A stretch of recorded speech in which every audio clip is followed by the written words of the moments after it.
이영락 집사입니다. 여호수아 14장입니다. 이것은 이스라엘 자손이 가나안 땅에서 받은 기업 곧 제사장 엘르아살과 눈의 아들 여호수아와 이스라엘 자손 지파의 족장들이 분배한 것이니라. 여호와께서 모세에게 명령하신 대로 그들의 기업을 제비 뽑아 9지파와 반지파에게 주었으니 이는 2지파와 반지파의 기업은 모세가 요단 저쪽에서 주었음이요 레위 자손에게는 그들 가운데서 기업을 주지 아니하였으니 이는 요셉의 자손이 므낫세와 에브라임의 2지파가 되었음이라. 이 땅에서 레위 사람에게 아무 분깃도 주지 아니하고 다만 거주할 성읍들과 가축과 재산을 위한 목초지만 주었으니 이스라엘 자손이 여호와께서 모세에게 명령하신 것과 같이 행하여 그 땅을 나누었더라. 그때 유다 자손이 길갈에 있는 여호수아에게 나오고 그니스 사람 여분의 아들 갈렙이 여호수아에게 말하되 여호와께서 가데스 바네아에서 나와 당신에게 대하여 하나님의 사람 모세에게 이르신 일을 당신이 아시는 바라. 내 나이 40세에 여호와의 종 모세가 가데스 바네아에서 나를 보내어 이 땅을 정탐하게 하였으므로 내가 성실한 마음으로 그에게 보고하였고 나와 함께 올라갔던 내 형제들은 백성의 간담을 높게 하였으나 나는 내 하나님 여호와께 충성하였으므로 그날에 모세에게 맹세가 하여 이르되 내가 내 하나님 여호와께 충성하였은지 내 발로 밟는 땅은 영원히 너와 내 자손의 기업이 되리라 하였나이다. 이제 보소서 여호와께서 이 말씀을 모세에게 이르신 때로부터 이스라엘이 광야에서 방황한 이 45년 동안을 여호와께서 말씀하신 대로 나를 생존하게 하셨나이다. 오늘 내가 85세로 돼 모세가 나를 보내던 날과 같이 오늘도 내가 여전히 강건하니 내 힘이 그때나 지금이나 같아서 싸움에나 출입에 감당할 수 있으니 그날에 여호와께서 말씀하신 이 산지를 지금 내게 주소서. 당신도 그날에 들으셨거니와 그곳에는 아낙 사람이 있고 그 성읍들은 크고 견고할지라도 여호와께서 나와 함께 하시면 내가 여호와께서 말씀하신 대로 그들을 쫓아내리이다 하니 여호수아가 여분네의 아들 칼렙을 위하여 축복하고 헤브론을 그에게 주어 기업을 삼게 하며 헤브론이 그니스 사람 여분네의 아들 칼렙의 기업이 되어 오늘까지 이르렀으니 이는 그가 이스라엘의 하나님 여호와를 온전히 쫓았음이라. 헤브론의 옛 이름은 기럇 아르바라. 아르바는 아낙 사람 가운데에서 가장 큰 사람이었더라. 그리고 그 땅에 전쟁이 그쳤더라. 하늘에 계신 우리 아버지여, 이름이 거룩히 여김을 받으시오며 나라가 임하옵시며 뜻이 하늘에서 이룬 것 같이 땅에서도 이루어지이다. 오늘날 우리에게 일용할 양식을 주옵시고 우리가 우리에게 죄 지은 자를 사하여 준 것 같이 우리 죄를 사하여 주옵시고 우리를 시험에 들게 하지 마옵시고 다만 악에서 구하옵소서. 대개 나라와 권세와 영광이 아버지께 영원히 있사옵나이다. 아멘.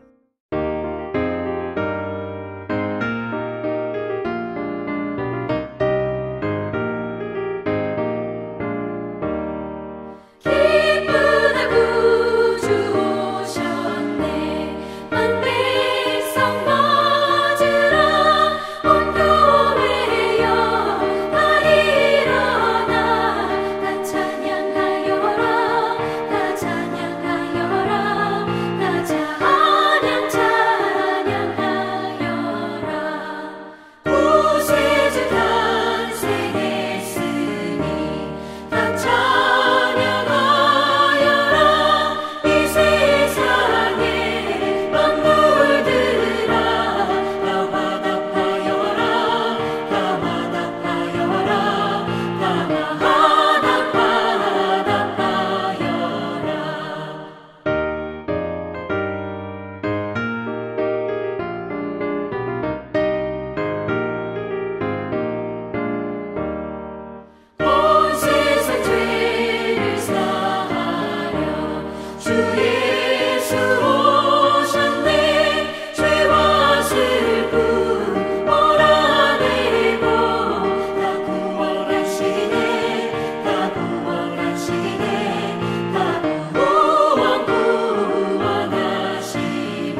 함께 나눌 하나님의 말씀은 요엘서 3장 9절에서 21절 본문 중 18절에서 21절 말씀입니다. 그날의 산들이 단 포도주를 떨어뜨릴 것이며 작은 산들이 젖을 흘릴 것이며 유다 모든 시내가 물을 흘릴 것이며 여호와의 성전에서 샘이 흘러나와서 시딤 골짜기에 되리라. 그러나 애굽은 황무지가 되겠고 외돔은 황무한 들이 되리니 이는 그들이 유다 자손에게 포악을 행하여 무죄한 피를 그 땅에서 흘렸음이니라. 유다는 영원히 있겠고 예루살렘은 대대로 있으리라. 내가 전에는 그들의 피 흘림 당한 것을 갚아주지 아니하였거니와 이제는 갚아주리니 이는 여호와께서 시온에 거하심이니라. 아멘. 하나님의 은혜와 복과 평강이 가득한 한 주간 되시기를 예수님의 이름으로 축복합니다.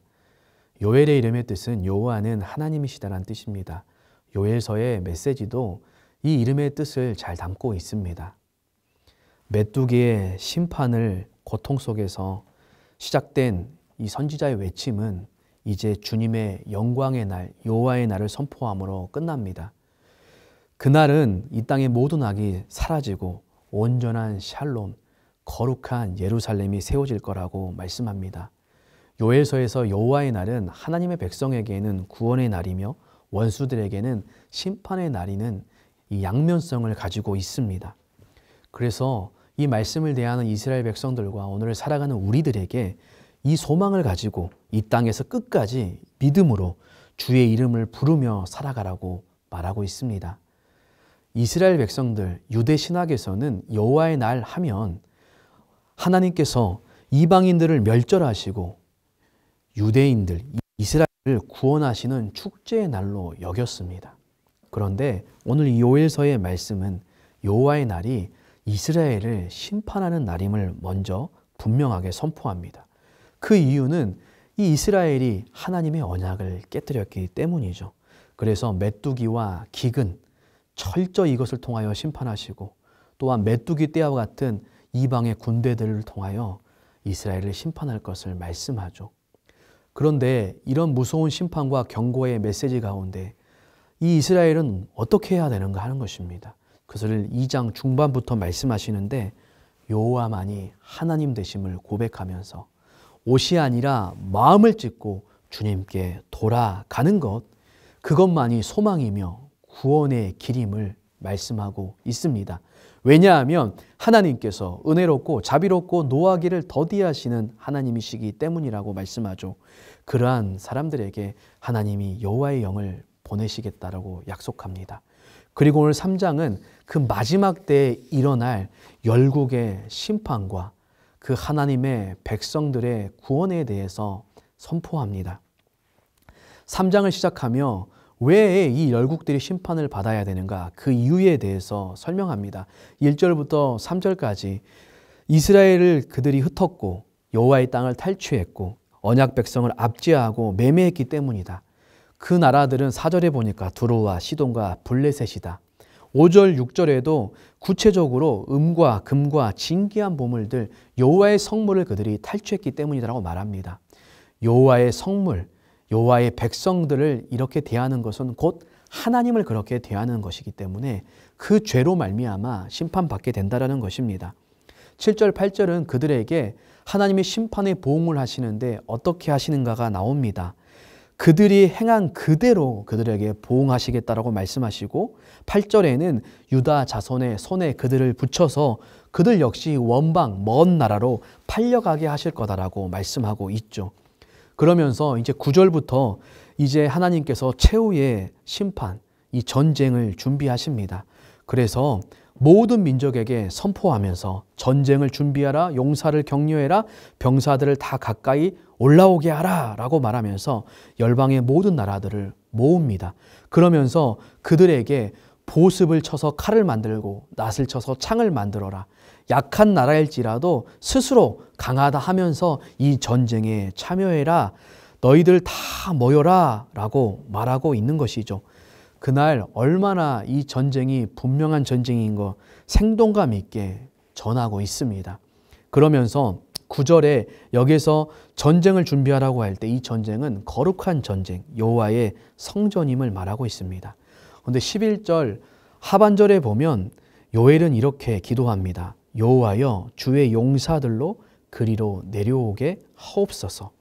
마치 사도 요한이 계시록의 마지막 부분에 고백했던 내용, 아멘 주 예수여 어서 오시옵소서, 그 내용을 연상시키는 고백이죠. 이렇게 모든 민족들이 여호사밧 골짜기로 올라옵니다. 그런데 그 골짜기, 그 전쟁은 사면의 민족들을 심판하는, 12절에 보니까 분명히 심판이 선포된 그런 전쟁이라는 것입니다. 그런데 이 전쟁을 표현하면서 9절부터 13절까지 15개의 명령형을 사용합니다. 그러면서 13절은 여호와께서 전쟁을 치르기 위해 여호사밧 골짜기에 모인 그의 용사들을 향해서 하시는 말씀인데, 그들에게 열방을 잘 익은 곡식과 포도주 틀에 포도로 비유하시면서 낫을 쓰고 포도주의 틀을 밟아 그들을 철저히 제거하실 것을 명하십니다. 그 이유는 그들의 악이 크고 그들의 악이 흘러넘쳤기 때문이다 라고 13절에 말씀하고 있는 것이죠. 또한 14절과 15절에는 정말 사람이 많다. 심판의 골짜기에 심판을 받는 사람이 많다. 그리고 그 날에는 해와 달이 캄캄하며 별들이 그 빛을 잃는다라고 말하면서 그 심판의 내용을 분명하게 말하며 열방이 그 앞에 떨고 있음을 말하고 있으면서 16절에 구체적으로 여호와께서 시온에서 부르짖고 예루살렘에서 목소리를 내시리니 하늘과 땅이 진동할 거다라고, 그 하나님의 임재로 말미암아 이 모든 일들이 이루어지고 그날에 얼마나 그 심판의 목소리가 어미하냐면 이방의 백성들은 하늘과 땅이 진동하는 것처럼 그렇게 심판이 임재 앞에 떨림으로 경험하게 될 것이다.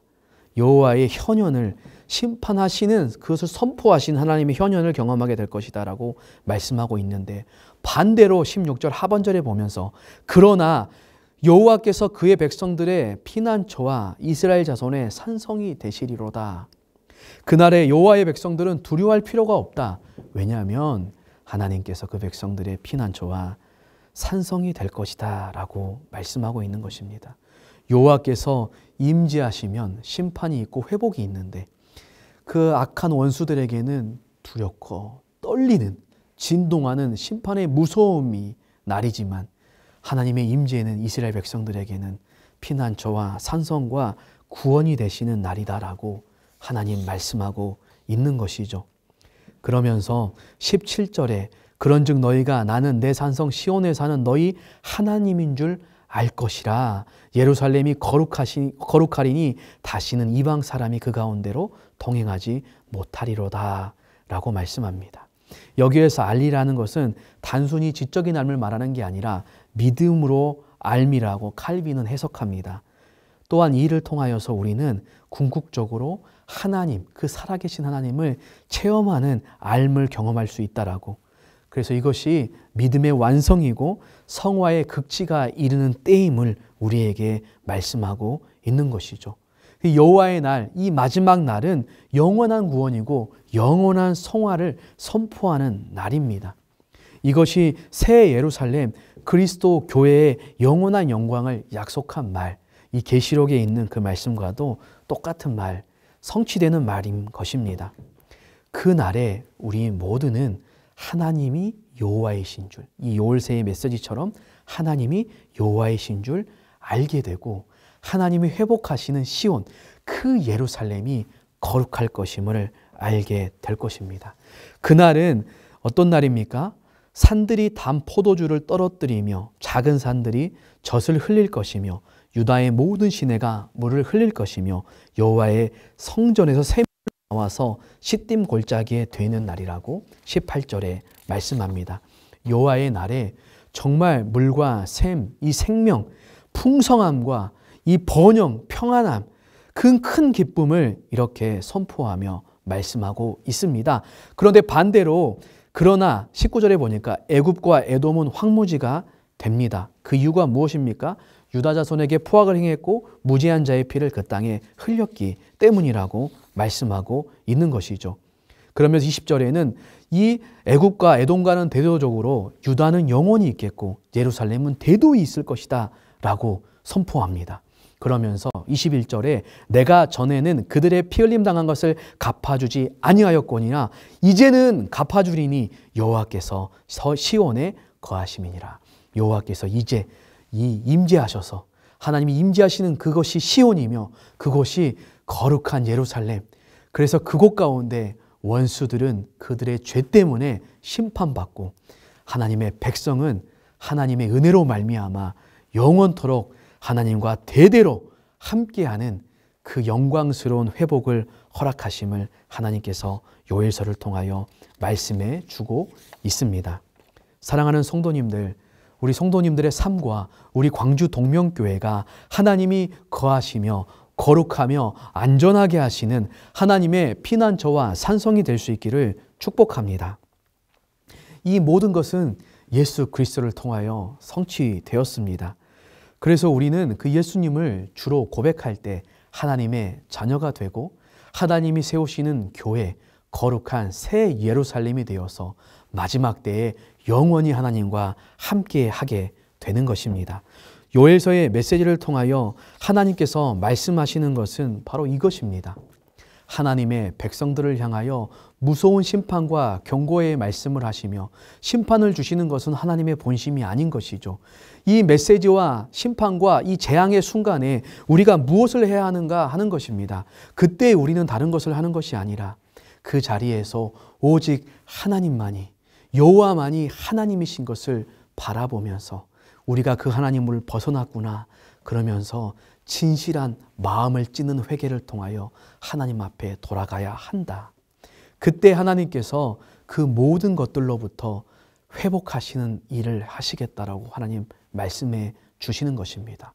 또한 우리는 원수들의 심판을 바라보며 기뻐했던 유대인들, 이스라엘의 그 신학이 아니라 그리스도 예수 가운데 성취된 마음과 그 은혜의 신학을 가지고 하나님이 지금도 이 심판의 때를 늦추시는 것은 한 사람이라도 더 회개하고 돌아오기를 기다리시는 줄로 압니다. 저희들 또한 하나님 정말 이 땅 가운데 한 사람이라도 더 하나님의 이 무서운 경고와 심판의 말씀을 기억하며 마음을 찢고 회개하여 주님께 돌아올 수 있도록 하나님 은혜를 베풀어 달라고 기도해야 합니다. 하나님을 알지 못하는 저들 심판받아 하나님 멸망당해야 됩니다 하는 것이 아니라 우리는 은혜롭고 자비롭고 노하기를 더디하시는 우리들을 용납하시고 우리의 마음에 성령을 보내시며 예수를 믿게 하시며 구원을 주신 그 하나님의 백성과 교회답게 그러한 마음으로 나아가야 하는 것입니다.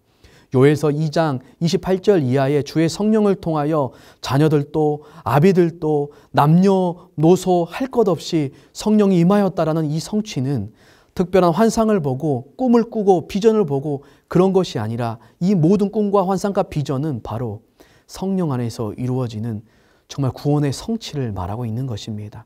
사랑하는 성도님들, 우리 안에 오직 하나님만을 주님으로 정말 그 주님 앞에 돌아가 마음을 찢고 회개하는 역사가 있길 원하고 또한 우리 주변에 수많이 죽어져가는 그 영혼들을 향하여 우리가 하나님 저 영혼들 또한 주님께 돌아와 마지막 때에 함께 구원받아 하나님이 흘려주시는 그 생명의 샘이 넘치는 젖과 끓이 흐르는 그 영원한 새 예루살렘, 그 거룩한 하나님의 천상에서 함께 살아갈 수 있는 은혜를 베풀어 달라고 기도하시며 나아가시는 저와 여러분 될 수 있기를 예수님의 이름으로 축복합니다. 기도하겠습니다.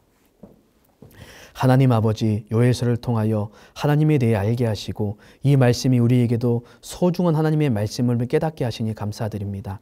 항상 모든 상황에서 주의 이름을 부르며 주님을 인정하는 하나님의 백성으로 살 수 있도록 도와주시고 우리가 메뚜기 재앙과 같은 죄악의 현실 속에서도 돌아오길 기다리시는 하나님의 마음과 음성을 깨닫게 도와주시며 하나님께서 온 땅이 어둡고 땅이 진노하는 심판 가운데서도 우리의 인생의 피난처와 산성이 되시는 하나님 백성임을 기억하며 하나님의 안에 거하는 우리 모두가 되게 하여 주시옵소서. 무엇보다 하나님 역사의 주관자, 생명의 주관자이신 하나님 안에서 우리가 구원받은 하나님의 교회요 백성으로서 이 땅 가운데 이 하나님의 경고와 심판과 은혜의 하나님을 분명하게 증거하며 나아가 이 땅에 죽어져가는 많은 사람들, 그 죄인들도 여호와 하나님을 분명히 알고 고백하며 돌아와 마지막 때에 하나님의 구원받은 백성으로 영원한 하나님의 새 예루살렘에서 살아갈 수 있는 그 은혜의 도구로 우리 한 사람 한 사람이 쓰임받고 우리 광주 동명교회가 쓰임받을 수 있도록 하나님 저희들을 사용하여 주옵소서. 예수님의 이름으로 기도합니다. 아멘.